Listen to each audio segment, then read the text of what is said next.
Hello, my name is Yala. I'm 32 years old. I'm a business owner, and this is what I learned today. Measure everything. I say that because sometimes you might think that you've done a lot, but how much did you work really? Did you work 4 hours, 5 hours, 6 hours? Was it really 6 hours? Did you measure it? Did you put your stopwatch on and off when you were working, and every time you did a break you stopped it? So that's how you know. Oh, I'm running more, I'm lifting more. But how much were you lifting before? How much are you lifting now? Oh, I ran a lot this week. Compared to what? I think it's important to measure everything, because when we're not measuring, sometimes we're not being accurate. We're just being led by emotions and feelings. And if we're not measuring, we don't really know what we're talking about. Let me know what you think about it, but this is what I learned today. Don't follow. Have your own plan. And it's not because the plan of somebody else is bad, it's just because it doesn't fit you. Let's say you want to go to another country by bicycle, but you are good at running. So your plan must include running, not bicycle, because if you need to go by bicycle, you better be good at running, you know what I mean? So find what works for you. For example, when I went to university, I knew I wanted to do Erasmus because it was easier and I didn't want to spend my time studying. So I knew that what I had to do, my plan needed to include do the subjects that would allow me to get out. That was my plan. It doesn't mean that it would work for somebody else. You know what I mean? So if you like what I learned today, if you'd like to know what I learned today tomorrow, drop me a like. Bye. Emotional control. It's very important at work.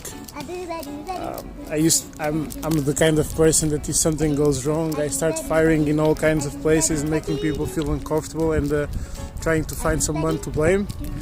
And I tried this week to change my approach and to really think about what was going on and what was the source of the problem, and come out with a solution that would help this problem to never happen again.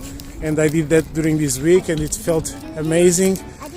Created much less war within my company, and I believe that made everybody feel way more comfortable instead of just like throwing blame all over the place. What is being humble? Or what is being arrogant? I have these questions and I swear I don't have an answer, but I would like you to help me answer this. Some people say that Cristiano Ronaldo is very arrogant, and Floyd Mayweather, for example, that they are very arrogant. Me, myself, personally, I have a hard time understanding that, because they are so successful, and they are so successful for so many years. Cristiano for 15 years, and Floyd Mayweather has been successful for over 20 years. They keep working hard. They are still, for the most part, in top shape, like they are 20 years old. They have all the money in the world, and they keep working like they have nothing. And for me, that's the biggest form of humility. Like, you have everything, you don't need to do anything, and you just go for it and you sacrifice yourself.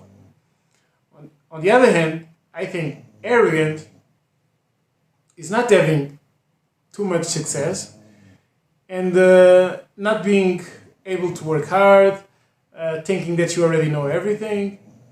In my perception, that's being arrogant. Not like you work a lot, you have a lot of good results, and you are open about it. Those are facts. And I think you need to be humble to put the kind of work in that they put in. Another thing that I have a question about is laziness. Do we call sometimes to lazy people humble? Is someone who doesn't put their maximum effort, is not getting that many results, but also doesn't want to be bothered, so they are not too vocal.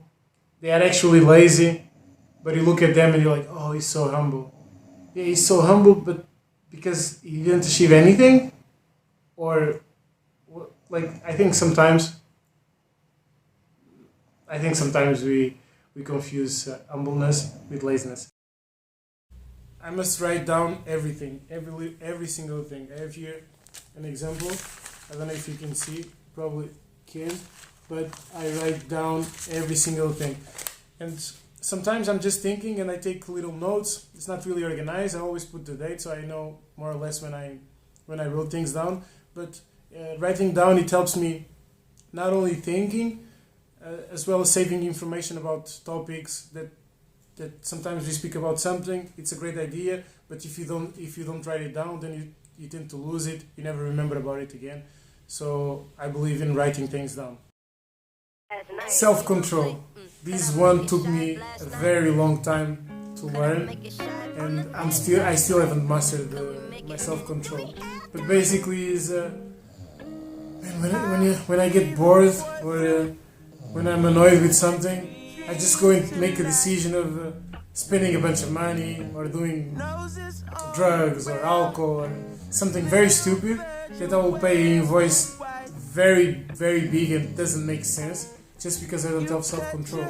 Or quitting a job or like fucking up an opportunity just for lack of self-control. So pay attention to that. Patience. It's very important to be patient. Sometimes I want things to happen yesterday. I started doing TikTok videos, I think on Tuesday, and I swear I think that I should be already the most followed person on TikTok with the most everything. And that's just not realistic. Things take time. So I believe that sometimes we don't give ourselves time, we are not patient enough, and we want things that realistically take 5-10 years to happen in one day, 1 month. And that makes us not being consistent, not being patient, and not getting the results that we want. Don't answer, or at least don't answer immediately. For example, I got a text message from a colleague at work, and I was super hot about it. I thought that it was offensive, the message. I wanted to curse this colleague out, and then afterwards I decided not to answer. I went to sleep, got back up the next day, and decided to answer to this message super professionally. And when I started answering to the message professionally, I realized that the message was actually amazing and there was nothing bad about it. So sometimes you might not be in a good state, and something that is super great from a colleague of yours might seem that is an awful thing. So pay attention to that. Think, decide, execute. I say that because it happened before in my life that I decide that I will wake up at 8 a.m. or 9 a.m. and then it's 9 a.m. and I'm still negotiating with myself thinking, should I wake up at 9?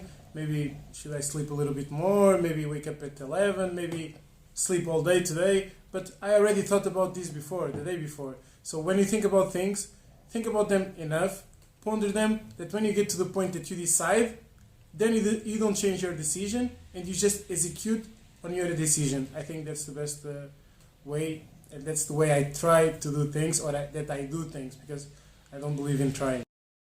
Days off are overrated. Why do I say that?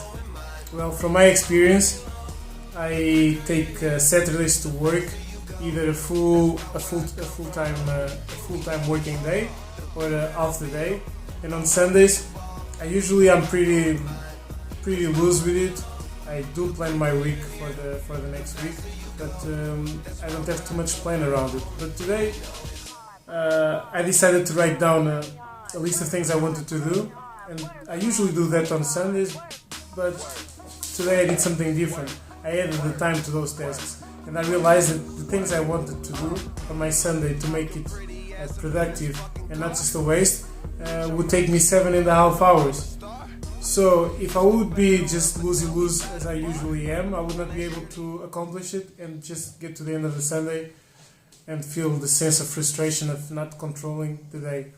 So I think it's overrated to have a completely Sunday off, especially when you have a busy schedule, you have a busy week, and you might want to put a lot of things in order. So during the week, you are working and you don't have time for that. So you take your Sunday to prepare those things. For example, today I did my shopping for the week. I did some accounting for my personal finances. I planned my next week. I had a meeting and walk my dog. Didn't play with him for 10 minutes, but I walked him for about 35 minutes. Well, a lot of things. I washed my clothes. A lot of things that if I would just chill the whole Sunday and then woke up on Monday with all those things to do, would be a nightmare. It's about long distance running, doing your first marathon, doing your first 50 kilometers. There are a lot of theories out there. I don't know nothing about that because I don't believe in theories, I believe in doing. So I never did any extensive research on running or nutrition about running, none of that. I think it's important when you want to do it often and when you want to do it well, but it's not important to get the result of knowing if you can do it or not, which was what I was after. One day I saw an interview from Puff Daddy, and he was saying on the interview, well, the difference between me and other people is that I can just like walk out the door and I can run the marathon and like, you know, like the mindset he was talking about. And I was thinking like, actually I can do the same. I was younger, but I thought that. But I had that in my mind for years and years, and it bugged me that I never tried. So one week I decided I would run a marathon. I ran that same week my first 15, my first 22, and my first 45, all in the same week. And I can tell you when I did the marathon, after doing my first time 15 kilometers, my first time 22, I did the 45, which is a little bit more than a marathon because I was not sure about what was the time of the marathon, what was the distance of the marathon, so I didn't see it before, so then I did 45 just to be sure. It took me almost no preparation and it was all about mindset. And then the next year I tried to do 47. My mindset only took me to 42. I had to quit. I was in very bad physical shape. Then last year I did 50 kilometers. I had a little preparation. I think 2 or 3 weeks. And of course, if I wanted to run 100, maybe I could walk them, but I could not run because your body eventually breaks down. But most of it, it's about mindset. The nutrition I did in most of in my first 2 runs was 2 bananas and 1 liter of water. In the second one, I think I had a little bit more to eat, but nothing major. Maybe some gummy bears, something like this. So if you want to do something extreme, just do it. And if you want to research, but don't spend too much time on researching. Just go out there and do it, because it takes a long time, so it's better if you jump into it. Understand the game. What I mean is, I heard a story this weekend that made me think about this. And basically, there was someone that worked at the job for about 10 years, had a driving license. The job provided the initial down payment for an apartment. And life was going good until the day this person decided to be not so honest at the workplace and was confronted by the boss. The person decided not to admit on the mistake and called a lawyer. Ended up leaving the company,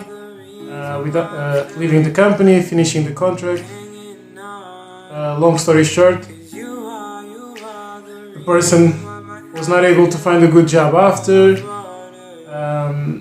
lost the apartment, I don't know if it lost the car, currently lives in a very bad situation and is not in a happy place. And what I took from this story was basically, sometimes I talk about myself, maybe I think that I'm doing a lot and I'm very good at something, but I need to also account for the team around me. Maybe I'm not so good as I think I am, and all the results I get are mostly by the people around me that supports me to have these results. So I think it's very important for me to understand the game, to understand what's really just me and what is enabled by the people around me that helps me to get the results I want, because I never want to be in a position where I think that I'm bigger than my team or bigger than the people around me, and I go on my way alone and I become nothing, because all I was of course, my qualities together with all the other people that was supporting me. So From this I understood that it's very important to understand the game and to understand what's your value and what's your value together with the other people that is helping you on your surroundings. And you never want to be in a situation that you think you are bigger than you really are, and then you find out in a very bad way that you were the result of a lot of efforts of a lot of people. So understand the game. If you want to learn, if you like what I learned today and would like to know what I learned today, tomorrow, drop me a like. Bye!